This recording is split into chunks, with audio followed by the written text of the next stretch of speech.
மூன்றாம் உலகப்போர். அத்தியாயம் 13. சென்ற அத்தியாயத்தில் சுழியன் பன்னிக்காரியின் கெண்டைக்கால் ரோமத்தை பார்த்து கிறங்கி போய் நின்றான். வாருங்கள், இந்த அத்தியாயத்தில் என்ன நடக்குது என்று பார்ப்போம். பொம்பளை கிறுக்கு பிடிச்சு அலையிறான் சுழியன். பேய் ஏறி உட்கார்ந்த மாதிரி அவன் நெஞ்சில உட்கார்ந்திருக்கா பன்னிக்காரி பவளாங்கி. ஒரு ஆம்பளைக்கு ஒரு பொம்பளைய ஏன் பிடிக்குது? ஒரு பொம்பளைக்கு ஒரு ஆம்பளைய ஏன் பிடிக்குது? அதுக்கு இன்ன கணக்குன்னு இல்லை. கல்யாண வீட்டில் பிடிக்கும் பல பொம்பளைகளை, இளவு வீட்டில் பிடிக்கும் சில பொம்பளைகளை, முத்தி போன பொம்பளைகளை நோங்குவான் சில பேர். முழுகாத பொம்பளை மேலே ஆசை வரும் சில பயலுக்கு.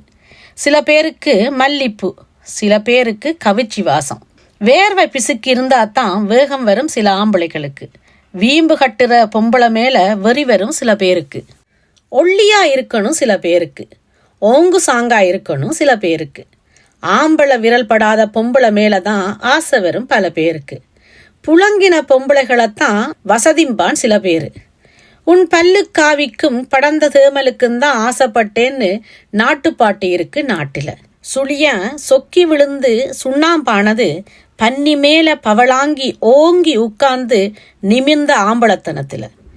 பொம்பளைக மாதிரி இருக்கிற சில ஆம்பளைகளை பொம்பளைகளுக்கு பிடிக்கிற மாதிரி ஆம்பளை மாதிரி இருக்கிற பவளாங்கி மேல பைத்தியமாகி போச்சு சுழியனுக்கு. கெண்டைக்கால் ரோமத்துக்கும் கீழு தட்ட வெத்தலைக்கும் மண்ட கிறங்குதடி, மான ஈனம் மறக்குதடி. இட்டுக்கட்டி பாட்டு வேற படிக்கிறான் எட்டுக்கட்டையில. அவ கெண்டைக்கால் ரோமத்தை பல்லுல கடிச்சு இழுக்கிற மாதிரி கனவா வருது. முழிச்சு பார்த்தா வெறும் வாயை மென்னுக்கிட்டு இருக்கான் வெறும் பைய. தடம் மாறி போடவனுக்கு இடம் மாறி போகாதா? எது பன்னி மேயிற இடமோ அதுதான் ஆடு மேயிற இடம்னு ஆகி போயிடுச்சு சுழியனுக்கு. பொண்டாட்டிக்கு தெரியாம ஆட்டுப்பால் வித்த காசுல பூந்தியும் காராச்சேவும் வாங்கி துண்டுல கட்டி தோல்ல மாட்டி கம்மாக்குள்ள இறக்கிட்டான் ஆடுகளை. பூந்தி தின்ன கடனை கழிக்க மறுநாள் உரைக்க புளிக்க பன்னிக்கறி குழம்போட வந்துட்டா பவளாங்கி. நாளாக ஆக ஒண்ணுக்கொன்னு ஊட்டி விட்டு உறவாடுதுக.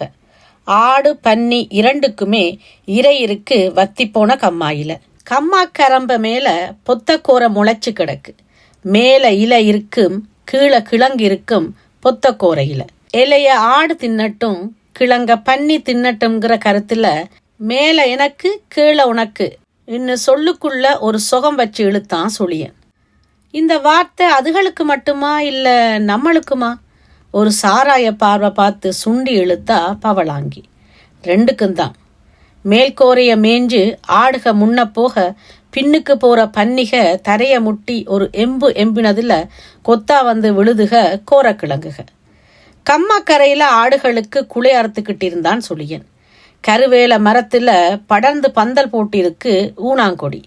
எக்கி எக்கி பார்த்தான் எட்டல துரட்டி. ஒரு தவ்வுனவன் தவறி உருண்டு விழுந்து போனான் கம்மாக்குள்ள. பிறண்டு போச்சு காலு, உசுறு போகுது உள்வலி. எப்பே ஆத்தேன்னு கத்தி கதறிட்டான் சுழியன். பன்னிகளை விட்டுட்டு ஓடி வந்தா பவளாங்கி. எந்த காலுன்னு கேட்டா இடது காலுன்னு சொன்னான். காலை நீட்டி சாஞ்சு உட்கார சொன்னா கம்மா புல்லு மேல. சேலைய திரட்டி முழங்காலுக்கு மேல தூக்கிக்கிட்டு தன்னோட 2 பாதத்துக்கு மத்தியில அவனை இடது காலை மாட்டி ஒரு நமட்டினான். 2-3 தடவை இப்படியும் அப்படியும் நமட்டவும் பாதி வலி போயிருச்சு பயலுக்கு. இப்ப காலை தூக்கி மடியில போட்டுக்கிட்டா பவளாங்கி. பிறண்ட காலை உருட்டி உருட்டி நிமித்துறா. ஒவ்வொரு விரலா உருவி விடுறா. கடைசியா அவ ஒரு சுண்டு சுண்டி இழுக்கிறப்பவெல்லாம் கால்கட்ட விரல் பட்டு பட்டு தெரிக்குது அவ மார் மேல. 2 பன்னிக்குட்டிகளை கட்டி நெஞ்சில முடிஞ்சு வச்சிருக்காளா பாவி மக. உசுறு போனாலும் போகட்டும், இந்த சுகம் போதுமடி தாயி. இழிடியம்மா இழு, இன்னும் கொஞ்சம் இன்னும் கொஞ்சம் இன்னும். மூளையே உளையா போக அதுல ஏறி கொதிக்குது மொத்த ரத்தமும். லேசா மொடம் போட்டுடுச்சு. போடி மட்டில புறப்பட்டு வருஷ நாட்டுக்கு போய்கிட்டு இருந்த மேகம் மறந்து போய் மார்க்கையங்கோட்டையில இறங்கிருச்சு. புணுன்னு ஆரம்பிச்சு சடசடன்னு பெய்யவும் கம்மாய விட்டு தவ்வி கரையோரத்து வேப்ப மரத்தடியில ஓடி ஒதுங்கிருச்சுக வெள்ளாடுக. மழை பேஞ்சா வெள்ளாட்டுக்கு திண்டாட்டம், பன்னிக்கு கொண்டாட்டம். மழையில நனைஞ்சுக்கிட்டே கம்மா தண்ணிய கலக்குதுக பன்னிக. சுழியனும் பவளாங்கியும் ஒரு நொச்சி புதர்ல ஓடி ஒதுங்குறாக. ஒருத்தர் துணிய ஒருத்தர் மாத்தி மாத்தி புளியறாக. வெயில்ல உருகிற பனிக்கட்டி மாதிரி மழையில ஒழுகுது இருதயம். ரொம்ப நாளா கணைஞ்சுக்கிட்டே இருந்த தீய மூட்டி விட்டுருச்சு மூச்சு. கால் பெருவிரல் நகத்துல அவன் தொடையில குத்தி ஒரு சுரண்டினா பவளாங்கி. படபட படபட படிர் எங்கேயோ விழுந்த ஒரு இடி கிட்ட விழுந்த மாதிரி கேட்டுச்சு. அரண்டு போன ஆடுக ஒன்னுக்கு பின்னால ஒன்னு ஓடி வந்து நொச்சி புதரை சுத்தி வட்டம் கட்டி நிக்குதுக. நொச்சி புதருக்குள்ள நடக்கிற கூத்த எட்டி பார்த்துட்டு இது வேற தினுசாயிருக்கேன்னு வெறிச்சு நிக்குதுக வெள்ளாடுக. யாத்தே, இத்தனை பங்கு இருக்கா பொம்பளைக்கும் இதுல? இதுவரைக்கும் தெரியாம போச்சே. கெட்ட வார்த்தை சொல்லி சொல்லி பவளாங்கிய பாராட்டி வைக்கிறான் பைத்தியக்கார பைய. அப்புறம் என்ன, மழை மட்டும்தான் நின்னுடுச்சு. ஏயா என் வீட்டிலேயே வந்துடுறது. அவன் ஒன்னும் பேசல. பண்ணிக்காரின்னு பாக்குறியா? பதில் இல்ல. புருஷன் இல்லாதவ இல்ல இல்ல புருஷனை கொண்டு குழி தோண்டி புதைச்சவ பவளாங்கின்னு என்னை பத்தி ஊருக்குள்ள எக்கு தப்பா பேசுறாங்களேன்னு பாக்குறியா? அவன் பதறி போய் அதுக்கு இல்லைன்னு தலையாட்டினான். பிறகென்ன, ஆடு ஒசத்தி பன்னி கேவலம் அதானே. அவன் இல்லேன்னு சொல்லல, ஆமான்னு சொல்லல, இறுக்கமா இருந்தான். இந்தாயா, உன் ஆட்டை விட என் பன்னி தான் சுத்தம் பார்த்துக்க. உன் ஆடு நடு வீட்டுல கட்டி வச்சா கூட புழுக்க போடும். எந்த பன்னியும் அடைச்சி வச்ச தொழுவத்துக்குள்ள 1க்கும் 2க்கும் போறதில்ல. இன்னொன்னு சொல்லட்டுமா, 2 காம்பு ஆட்டுக்கு 10 காம்பு பன்னிக்கு. எந்த காம்புலையும் எந்த குட்டியும் பால் குடிக்கும் ஆட்டுல. ஆனா எந்த குட்டியும் வாய் வச்ச காம்பை தவிர வேற காம்புல வாய் வைக்காது பன்னியில. ஆட்டுக்கும் பன்னிக்கும் என்னையா பெரிய வித்தியாசம்? தாய் வயிற்றுல ஆடும் 6 மாசம், பன்னியும் 6 மாசம், நீயும் 10 மாசம், நானும் 10 மாசம். வார்த்தைய போட்டு போட்டு சிக்க வச்சுட்டா, மடியில போட்டு போட்டு சொக்க வச்சுட்டா. மயங்கிட்டான். வெள்ளத்துல மொய்க்க வந்து ஊறுகா பானையில விழுந்த ஈ தட்டு தடுமாறி எந்திரிச்சு பறந்து சட்டுன்னு விழுந்து போச்சு சாராய சட்டியில. பவளாங்கி பன்னிகளை விக்கிறத நிறுத்திட்டா. குட்டி ஆடுகளை வித்து வித்து குடும்பம் நடத்துறா. விட்டு பிடிச்சா புருஷன் வந்துருவான் பாவம்னு பொறுத்து பொறுத்து பார்த்தா கனகராணி. 4-5 மாசமாச்சு ஆளை காணோம். ஆள் சொல்லி விட்டா. அதுக்கும் பலன் இல்லை. அவனை வீட்டுக்கு இழுக்க என்ன வழின்னு யோசிச்சவ பிள்ளைக்கு காது குத்துன்னு ஒரு காரணத்தை வச்சா. பன்னிக்காரி வீட்டுக்கே போயிட்டா. திண்ணையில புருஷன், வீட்டுக்குள்ள வப்பாட்டி, வாசல்ல பொண்டாட்டி. சத்துள்ள மட்டும் கத்துறா கனகராணி. யோ வந்துருய்யா, ஆடும் பன்னியும் ஒரு தொட்டியில தண்ணி குடிக்காதியா. பிள்ளைக்கு காது குத்து வைக்கணும். எண்ணிக்கை குறையாம ஆடுகளோட வந்து சேரு. என்னைய எந்த முறையில கூப்பிடுற? என் புருஷனா கூப்பிடலையா, என் பிள்ளைக்கு அப்பனா வந்து சேரு. சோளக்கூழும் சுட்ட மிளகாயும் தவிர உன்னை கட்டிக்கிட்டு என்னத்தை கண்டேன்? என் கழுத்துக்கு 4 பவுன் சங்கிலி போடு. உன் பிள்ளைக்கு நான் தான் அப்பன்னு வாரேன். வேணாய்யா, குடிகட்டு போகும். ஏய், வந்தா 4 பவுனோட வாடி, இல்லைன்னா வந்த வழியா போடி. நான் வெறிஞ்சிருக்கியா, மஞ்ச கவுத்த தவிர வேற ஒண்ணு இல்லை என்கிட்ட. சொல்றேன். சிரிக்கி கத்தி குமிச்சு ஊரை கூட்டுறா பாரு. ஆடு மேய்க்கிற கம்பெடுத்து சுத்தி ஒரு வீசு வீசினான். அது அவன் நெத்தியில பட்டும் படாம முள்முருங்க மரத்துல போய் விழுந்துருச்சு. ஏலே, நீ மனுஷன் இல்லடா, நான் வாரேன். என் பிள்ளைக்கு அப்பன் நீ இல்லைன்னு சொல்லிட்டு போறேன். கீழே விழுந்த கம்பை எடுத்தா. ஆடுகளை ஓட்டிக்கிட்டு வீட்டுக்கு போயிட்டா. பவளாங்கி கணக்கு போட்ட 4 பவுன் சங்கிலி பொய்யா போனதும் இல்லாம ஆடுகளையும் இல்ல ஓட்டிட்டு போயிட்டா அவ பாட்டுக்கு, அவ வீட்டுக்கு. சொலவம் பொய்யா போச்சே. கிணத்து தண்ணிய கொண்டு போயிருச்சே வெள்ளம். ஆடு மேய்ச்சவன் பன்னி மேய்ச்சான். இப்ப சாப்பாடும் மரியாதையும் கொஞ்சம் கொஞ்சமாக குறையுது. துணிமணியும் பொழப்பும் என்னமோ நாறுது. ஒரு முன்னிருட்டில பன்னிகளை ஓட்டி அடைச்சிட்டு தண்ணியில தவிடு கலந்து வச்சிட்டு வீட்டுக்குள்ள வந்து பார்த்தா கைத்து கட்டில கவுந்து கிடக்கா பவளாங்கி.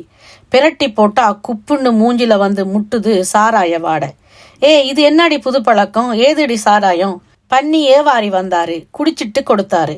அவ உளறி உண்மைய சொல்லிட்டா. கொஞ்ச நாள்ல ஊத்தி கொடுத்தவன் கூட ஓடியும் போனா. பொண்டாட்டி போயிட்டா. பொண்டாட்டியோட ஆடும் போச்சு. வப்பாட்டி போயிட்டா. வப்பாட்டியோட பன்னியும் போச்சு. தொழிலத்து போச்சு. பாதி வயசுலயே உடம்புக்கு முக்கா முதுமை வந்துருச்சு. ஊறி போன காகிதம் மாதிரி உடம்பும் நிறமும் மாறி போயிருச்சு. பல ஊர்கள்ல சில்லற வேலை செஞ்சு செஞ்சு காலமும் ஓடி போயிடுச்சு. இனி உழைக்க உடம்புல தெம்பு இல்லைங்கிறப்ப ஊர் ஞாபகம் வந்துருச்சு. இன்னும் விடியல, செங்கமங்களா இருக்கு. வாழைக்கு தண்ணி கட்ட போனாரு கருத்தமாயி. சில ஆளுகளுக்கு நடுமண்டை கழிஞ்சு ஓரஞ்சாரம் மட்டும் கொத்து கொத்தா முடியிருக்கும் பாருங்க. அப்படி நடந்து நடந்து நடுவில் வழுக்கையாகி போன வரப்போறமா தை மாச பனித்துளி மூட்டை மூட்டையா படுத்து கிடக்குதுக. அதுகளை எழுப்ப மனசு இல்லாம வழுக்க வழியாகவே நடந்து போனாரு கருத்தமாயி. மழை பெஞ்சா நிலத்துல நேர இறங்காது. அப்படி 3.5 ஏக்கரும் அடைச்சு நிக்குது வாழை. வாழை வைக்குமா பாப்போம். கிணத்து மேட்டுல யாரோ ஒரு ஆளு வேட்டியை இழுத்து பொத்தி படுத்திருக்கிற மாதிரி தெரிஞ்சிச்சு. இது என்னடா இது, என்னைக்கும் இல்லாத திருநாளா? ஏவண்டா அது தோட்டத்துல, எந்திரா. லேசா பிறண்டு எந்திரிச்சு பொத்துன வேட்டியை எடுத்து பொத்துனாப்புல உதறி இடுப்புல இடுக்கி கட்டிக்கிட்டு கருத்தமாய உத்து உத்து பார்த்துச்சு அந்த உருவம். யாரப்பா நீ? எந்த ஊரு? எல்லாம் இந்த ஊரு தான். அது யாரு? அது எனக்கு தெரியாம இந்த ஊர்ல யார் வீட்டு ஆளு? எல்லாம் சீனிச்சாமி வீட்டு ஆளுதான். சுருக்குன்னு நெஞ்சில முள்ளு தச்ச மாதிரி ஆகி போச்சு கருத்தமாயிக்கு. ஒரு 8 முன்னுக்கு வந்தவரு அவன் மூஞ்சிய உத்து உத்து பார்த்தாரு. பரட்ட தலைக்குள்ள சிறைக்காத மூஞ்சிக்குள்ள அழுக்கு வேட்டி சட்டைக்குள்ள நுழைஞ்சு ஒரு 30 வருஷம் பின்னுக்கு போறாரு. கண்ணுக்குள்ள கலங்களா தெரியுது ஒரு உருவம். பனி லேசா விலகி அந்த மூஞ்சியில ஒரு வெளிச்சம் விழுது. தெரியலையா கருத்தமாயி? அண்ணே, நீ சுழியன்தானே? அண்ணன் தம்பி 2 பேரும் கலகலன்னு கண்ணீர் விட்டு கட்டி பிடிச்சி விம்மி விசும்பி தொட்டு தொட்டு பார்த்து துடிக்கிறாக. அண்ணே, நீ உசிரோடு இருப்பேன்னு நான் நினைக்கலன்னு. நீயும் ஜெயில விட்டு வருவேன்னு நானும் நினைக்கலடா தம்பி. பின்னி பிணையுதுக பாவம் செஞ்ச உசிறுக. 10 நாள்ல தோட்டத்துல பங்கு கட்டான் சுழியன். நிறைஞ்ச மனசோட நிறைஞ்ச வெள்ளாமையோட சரிபாதி நிலத்தை பிரிச்சு கொடுத்தாரு கருத்தமாயி. ஆளுக்கு 1.25 ஏக்கரு, புறம்போக்கும் 2 பங்கு, சாமி மரங்களோட ரோட்டோரத்து வெளிப்பங்கு கருத்தமாயிக்கு, உள்பங்கு சுழியனுக்கு. தார் போட்ட வாழைத்தோட்டத்தை அடுத்த மாசமே ஒத்தி வச்சு ஊரெல்லாம் சுத்தி காசை கரியாக்கிட்டு தம்பி விட்டு திண்ணையில அன்னைக்கு வந்து விழுந்தவன் தான் சுழியன். இன்னைக்கு இன்னும் எந்திரிக்கல. அழுக்கு வேட்டியில ஒரு ஓரம் எடுத்து அழுத கண்ணை துடைச்ச கருத்தமாயி திண்ணையில பொத்தி படுத்து கிடந்த சுழியனை நிமிந்து பார்த்தாரு. பொண்டாட்டிய நீ வச்சு புழக்கல, வப்பாட்டி ஒன்ன வச்சு புழக்கல, உழுத நிலத்தையும் விட்டுட்ட, உடம்புல தெம்பையும் இழந்துட்ட. இப்ப படுக்க திண்ணையும் இல்லாம கிடக்க. பெத்தவன் என்ன தூக்கி எறிஞ்சிட்டான், பிறந்தவனை நான் தூக்கி எறிய முடியுமா? சுமக்கிறண்ணே, சுமக்கிறேன். உன் உசிறு உள்ள மட்டுமோ என் உசிறு உள்ள மட்டுமோ உன்னையும் தூக்கி சுமக்கிறேன். கொஞ்சம் கொஞ்சமா கடன் குறையின்னு பார்த்தா கொஞ்சம் கொஞ்சமா கடன் கூடுது. கழுத்து வரைக்கும் தண்ணி வந்தா சமாளிக்கலாம், மூக்கு வரைக்கும் ஏறி மூச்சு முட்டுதே. நெஞ்சில தம்மு இருக்கிற வரைக்கும் நீச்சல் அடிச்சு பார்ப்போம். நீளமா ஒரு பெருமூச்சு விட்டு நிமிந்து உட்கார்ந்தாரு கருத்தமாயி. அப்பன் பட்ட பாட்டையும் அப்பனை அண்ணன் படுத்துற பாட்டையும் நினைச்சு கண்ணீரை வெளியே காட்டாம அழுது கைக்குட்டை எடுத்து கண்ணை துடைச்சுக்கிட்டான் சின்ன பாண்டி.